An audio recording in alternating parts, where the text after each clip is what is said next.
আজকে আমাদের টিএসইউর ৪৮তম প্রতিষ্ঠাতা দিবস 1978-এ 19 এবং 20 আগস্ট খোয়াইয়ের টাউন হলে প্রায় 400 জন প্রতিনিধিকে নিয়ে পুরা সারা ত্রিপুরা রাজ্যের আজকে আমাদের টিএসইউর ছাত্র সংগঠনের পথ চলা শুরু।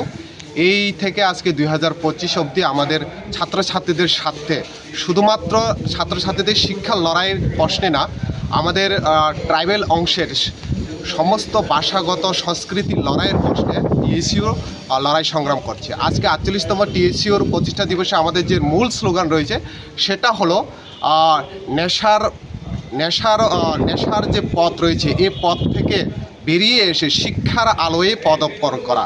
আপনারা জানেন একটার সময় আমাদের ত্রিপুরা রাজ্য পুরো ভারতবর্ষে শিক্ষার জন্য পরিচিত ছিল, পুরো ভারতবর্ষে শিক্ষার জন্য 1 নম্বর ছিল। কিন্তু দুর্ভাগ্যের বিষয় বিজেপি, আইপিএফটি এবং ত্রিপুরা মথার সরকার আজকে প্রায় 6 বছর হয়ে গেছে। এই 6 বছরে ত্রিপুরা রাজ্য যেখানে শিক্ষা 1 নম্বর ছিল, আজকে সেখানে নেশায় 1 নম্বর।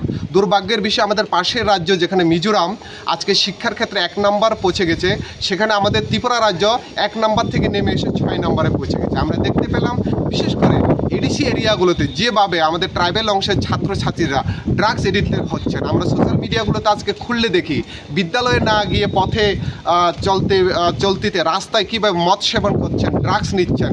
এই সরকার যেভাবে ছাত্রছাত্রীদের শিক্ষার আলোয় না ঠেলে দিয়ে নেশার দিকে ঠেলে দিচ্ছে, তার প্রতিবাদ জানিয়ে আজকে আমাদের এই ফাউন্ডেশনতে আমরা মূল স্লোগান থাকবে শিক্ষার অন্ধকার আলো থেকে শিক্ষার আলোয় ফিরে এসে নেশামুক্ত অন্ধকার থেকে ফিরে আসা। আপনারা জানেন বর্তমানে আমরা ত্রিপুরাসা দরদি নামে একটা সরকার ত্রিপুরা মথা রয়েছে, যারা প্রতিনিয়ত বলেন আমরা সরকার গঠন করতে হয়েছে, বেশি দিন হয়নি কাজ করব, কিন্তু আজকে প্রায় অনেক বছর হয়ে গেছে।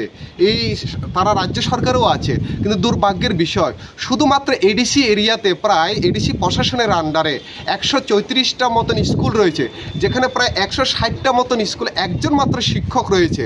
আর পুরো ওভারঅল যদি আমি এডিসি এবং রাজ্য সরকারের মিলে এডিসি স্কুলগুলো দেখি, 302টা মতন স্কুলে মাত্র একজন মাত্র শিক্ষক দিয়ে পরিচালনা হচ্ছে। তো দুর্ভাগ্যের বিষয় আজকে এইচআইভিতে 1 নম্বর, আজকে আমরা নেশায় 1 নম্বর। আর এই এইচআইভিতে কে সরাচ্ছেন? সে রতনলাল নাথের বাসায় তার জিনিয়াস ওয়ান সে কার্যকর্তারা, তারাই আজকে এইচআইভি ত্রিপুরা রাজ্যে সরাচ্ছেন।